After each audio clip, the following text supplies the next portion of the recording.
Thank you so much, Brian. Everybody that knows me that I'm a proud Midwesterner. So I am always glad to be back in the mighty Midwest.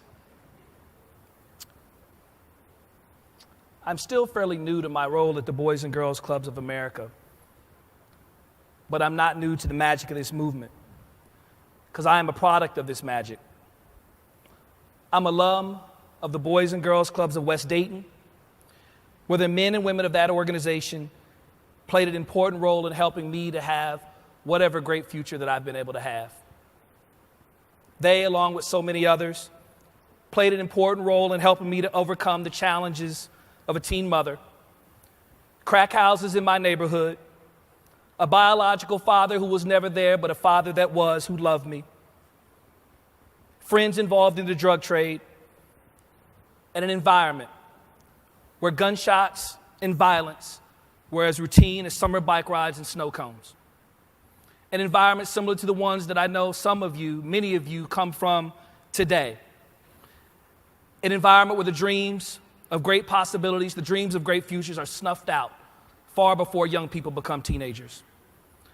We all come to this conference from spaces of difference, different cities, different clubs, and different roles to play in our movement.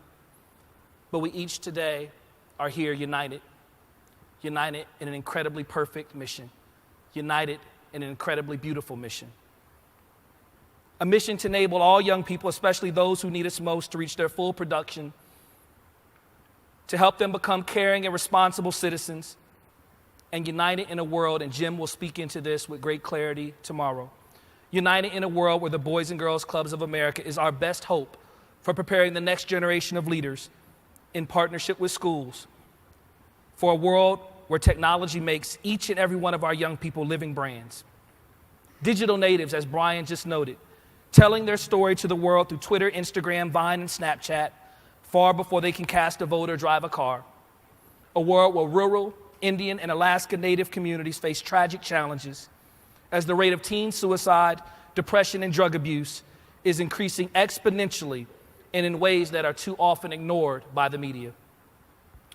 A world where military youth face a unique set of pressures as they fear for their parents' safety, too often wondering if they will make it home, creating socio-emotional challenges that so often crystallize when they reach their teenage years. A world where Madison, Ferguson, New York City, and Baltimore experience violence and unrest as our nation must come to grips with serious societal concerns. Concerns that bubble just below the surface in communities where pain, poverty, and a lack of opportunity is too much the norm. As my wife and I sat glued to the television, watching the unrest and the horror of Baltimore, when I saw young people, teenagers who looked like friends I had lost to similar streets in Dayton, Ohio, in open rebellion with law enforcement, my heart broke. Tears welled in my eyes, as all I could see were teens absent hope, meaning, teens searching for something and someone, teens on the margins, teens angry and off the pathway to great future. All I saw was teens who need us most. All I could see was the 11 million youngsters who each day after school are unsupervised, uncared for, too many of them unloved, and definitively, as we saw the horror play out on the television, those young people were definitively unsafe. Teenagers who are too often caught in that 4 to 7 p.m. danger zone, where the teens who need us most so often receive the least. A danger zone that right here in the city of Chicago, just a few short blocks from the Magnificent Mile, is burning hot. Where teen homicide is the greatest unnatural cause of death that exists in this community. And as we lose more teen boys to violence on our streets, more teen girls to unplanned pregnancy, and another generation to a perilous cycle, our movement with its perfect mission is faced with a mission-centered and, I believe, indeed, a moral dilemma. A time of defining questions where we have to decide as a movement whether we are going to truly embrace the challenge of teens. Are we going to embrace the hopes and dreams of teens who desire a great future but have no understanding of how to access the on-ramp? Those teens who make the most difficult of choices each and every day. Choices of whether to sell drugs and help their brothers and sisters, or choices of whether to go to school. Those teens who make adult choices every day because they don't have adults in their lives. Those teens who make adult decisions each and every day because they don't have clubs in their lives. Teens who I believe need us most. And there's one question which I think is so essential. One question that I believe is absolutely at the core of our time today in this Teen Day of Advocacy, at the core of our very movement. It's the question that, are we going to retain the youth that are in our clubs already? Are we going to let them continue to walk out the door and ask the question, how does the story end? Each of you in this room does the work every day. We in Atlanta support you in that work, and you know what I'm talking about. The ones that you helped to read in Power Hour, the ones that you made apologize when they got into fights, the ones that you gave extra snacks to because you were concerned that when they got home they would be without, the ones that you made sure had clean t-shirts because you knew no one else would, the ones that you've cared for since they were little, and now your heart breaks for those young people because you know there's a ticking clock to the time in which they become old enough to stay home and they stop showing up at our door. The tweens you watch walk out your door at 11, 12, and 13, and now we have no idea how the story ends. We don't know, did they go on to great futures? We don't know if they did not, because they walked out our doors and they did not come back. In 2007, we were at a high, 725,000 teen members. And since then, those numbers have been in free fall, as we serve roughly 178,000 fewer teen members annually than we did 8 short years ago. And while some of this decline can be attributed to data cleanup, as we are on our journey to becoming a learning organization that is more data-driven than ever before and guided in our decision-making, we also know it's attributable to the closing of clubs to the Great Recession, the elimination of weekend and extended hours, a lack of high-caliber teen youth development programs, and a need for more training. We also know that teens are just plain hard. Anybody who's worked with them knows that. They cost more money. They require better staff. They require designated spaces and operations. Quite frankly, as my new colleague, Jody Warth, CEO of the Boys and Girls Clubs of Central Iowa, notes, they are crunchy, stinky, opinionated, and they get on your nerves. And yet, even as our overall teen membership is in decline, I know that many leaders in this room have already made the decision to serve more teens more often. I know that there are leaders in this room who are already winning with teens. Leaders like Misty Marston of the Boys and Girls Clubs of the Coastal Plain in Morehead City, North Carolina, who developed a strategic focus on teens and achieved a 39% membership increase.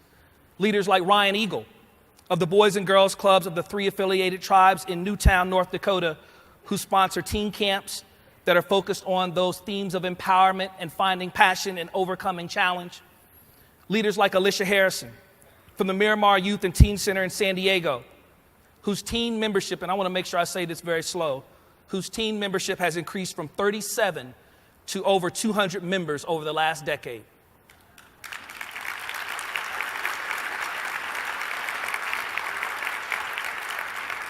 Leaders who every day are embracing the challenge of teen, embracing the hopes of teen, embracing the power of teens, standing up for teens, indeed turning up their efforts for teens. Leaders like Steve Cass from the Boys and Girls Club of the Virginia Peninsula in Newport News, who's developed a workforce development program which is so penetrating that it's become a virtual recruiting ground for local businesses and organizations in his community. Leaders like Sabrina Walker Hernandez in the Boys and Girls Clubs of Edinburgh, Rio Grande Valley in Texas, who established a justice program, a justice and juvenile diversion program that's all about helping young people who've gone off the rails to get back on that pathway to a great future. Leaders like my friend and dear colleague in Atlanta, Missy Dugan, who runs some of the most dynamic college access, youth of the year, and passion-driven teen programs in the country. Leaders like you, leaders who understand that if the club is going to have a strong program, it's not just club team directors and youth development professionals. But it's got to be the CEO, it's got to be the board, and tweens and teens have to become a strategic priority if we are going to ever go to where we need to go.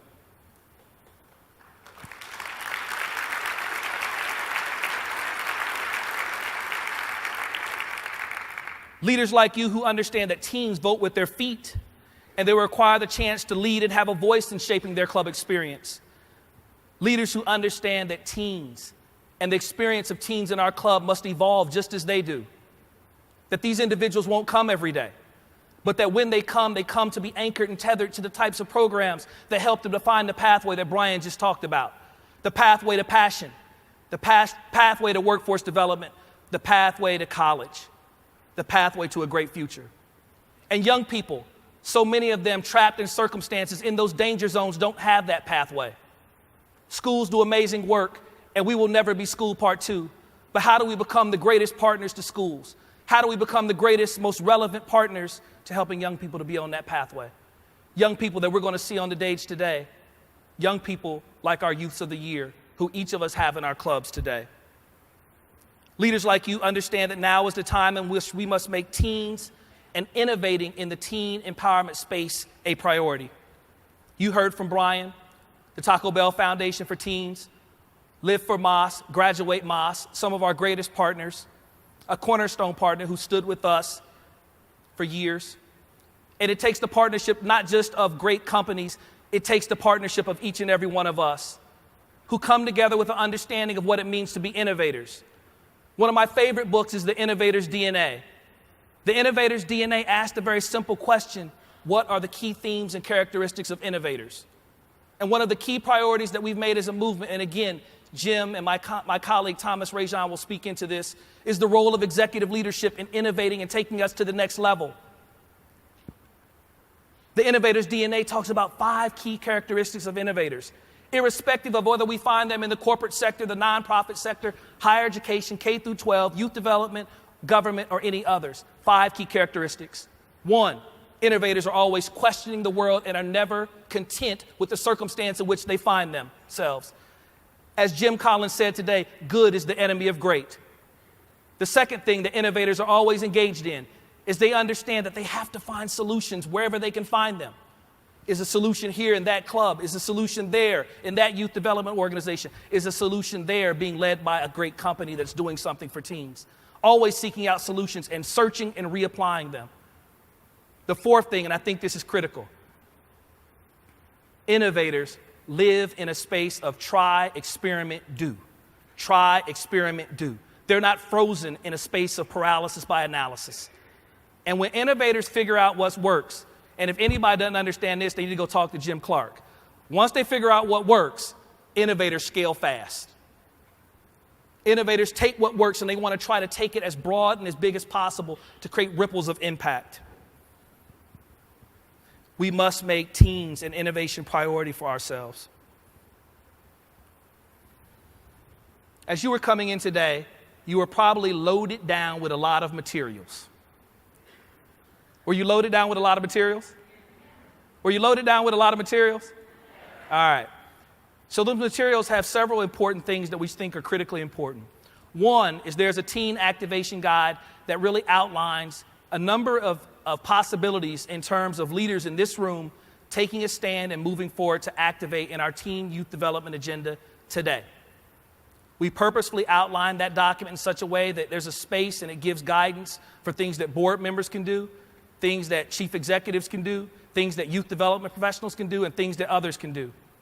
And we offer that guidance and the resource that are there because we want for leaders to stand and innovate beginning today. The second thing that you have in your packet of information is a pledge card that allows for leaders in this room to make a declaration that they will stand and that they will engage at a higher level with respect to teens. There are leaders in the back of the room who will be collecting these pledge cards. There will also be digital opportunities to collect these pledge cards. And those who are participating in the live stream, you can go to bgca.net/teens and get these same pieces of information. In that teen activation card, in that teen activation guide, there's not a lot of complexity. What's there is pretty simple. First, we're asking if you'll just simply set goals for teens. set 1-year goals, set 3-year goals, set goals of retention. We're also asking if those goals will become something that is prioritized at the board level, something that moves from being at the level of director to the level of our most high executives in our organizations across the country.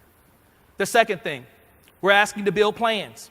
And I think that plans always have to have air, accountability, infrastructure, and resources. And so we ask if you will pump those plans with air.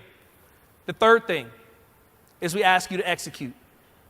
We're going to have a number of new experiences to help with training, new team programs like the ones that I've mentioned before, team programs like those that are coming from the Graduate from Oz partnership, those that are already in your hands through the Schwab partnership, and the new Youth of the Year experience, which is already rolling out, and you'll hear more about that soon.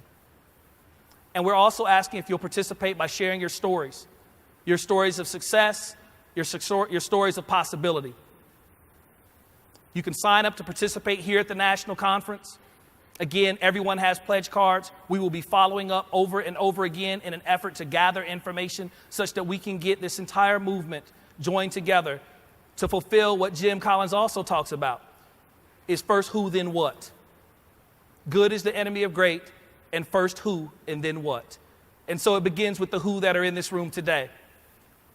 But we know that it's difficult. It's difficult to engage with teens, and we want to support you. And there's several things that I want to talk about, first at the big level, and then very quickly giving a couple examples. One is we will become more invested in strategy and capacity building in the teen youth development space than we ever have before. Two, we have a number of youth development training experiences that are in design and some that will begin appearing as soon as this summer. Three, we are developing and we have developed strong and better teen programs. Four, we know that we have to partner with you to give you tools and resources to assist with the development of resources locally to be able to drive teen youth development, and also to taper our pass-through and to create more opportunities to support you in that work. And last, and definitely not least, we will support this work through rewards and recognition experiences that make teens be both in symbol and deed one of the most important things that we cherish in our movement. A couple things that I want to highlight. One, we are developing a new national task force on youth and community violence, such that we as a movement can define our position. We can define what community engagement programs we need. We can outline the types of community partnerships that will be so important. And we can, importantly, develop a unified voice on how we're going to engage the boys of color crisis. A crisis that is gripping our communities, and we all know what that means. We also are making great investments in 2 new tools that will help you in the teen youth development space. One, we will create a teen blueprint strategy guide, which will be our greatest teen youth development tool that we have ever created. That will be a tool that has fidelity for those who have low resources and a tool that has great fidelity for those who have high resources. We are also investing very greatly in the development of a new app, a new teen youth development back pocket app. And that app will be synchronized not just for full-time professionals, but most importantly, it'll be synchronized for those part-time professionals, those individuals who each and every day show up at our clubs and they have to get going. These are the types of things that we heard, and these are the types of things that we want to respond with. In addition to that, we will be infusing and peppering teen youth development, teen strategy in all of our club director and development professional experiences moving forward. And one of the things I'm very excited about, in 2015, we will pilot a regional teen youth development conference. A regional teen youth development conference.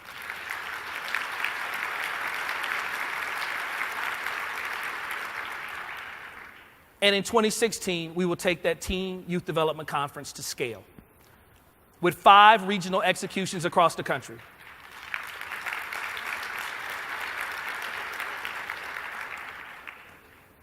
We will prioritize general teen youth development. We will overview all of the new programs that have been designed, and we will help you to activate the optimal club experience. Another exciting new partnership, another exciting new initiative that we have is we have a new partnership with the College Board. The College Board, as many of you know, is the organization that implements the SAT. And we are a partner with them in their new SAT, which will come out, and we are partnering in that pilot effort. And as a result, we will have customized free SAT preparatory tools for each and every club across the country to help your young people prepare for testing.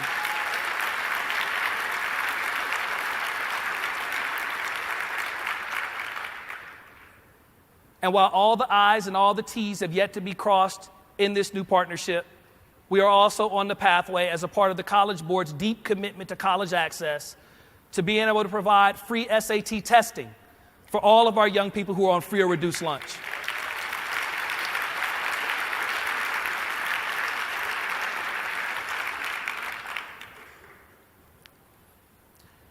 In 2016, we want to do more and more and more to engage this teen youth development issue.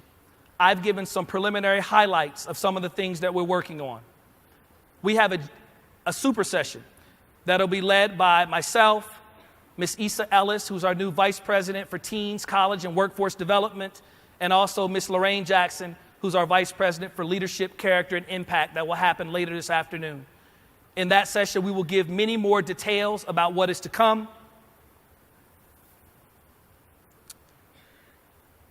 I know that we can innovate, and I know that we can turn this. I appreciate your time and your thoughtfulness. Thank you so much.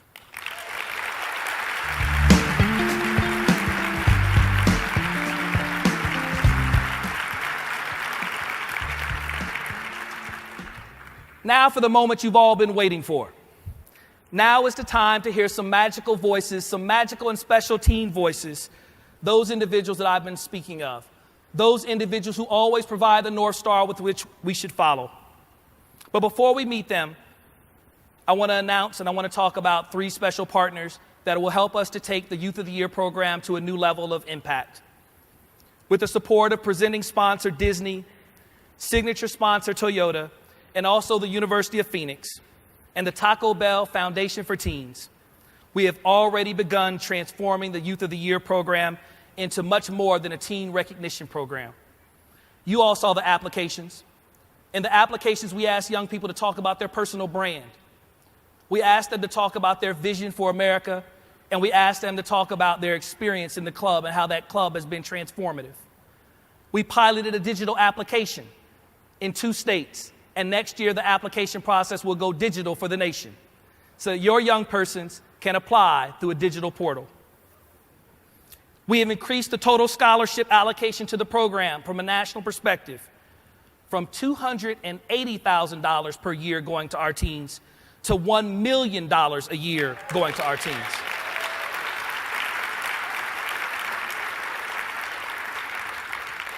Such that young people are being given the tools, the financial resources at the state, regional, and national level, again, to help them to be on that pathway.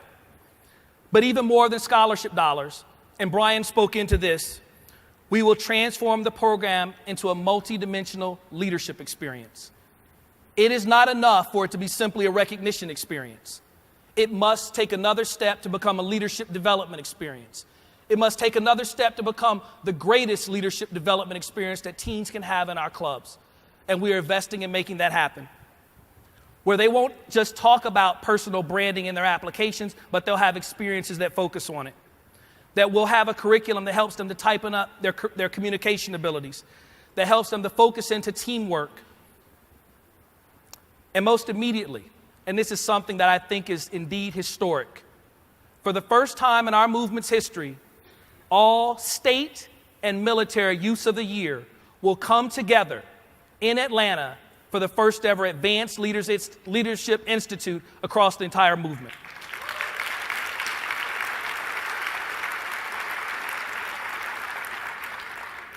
This 3-day experience for many of our young persons will be the first time that they're on a college campus.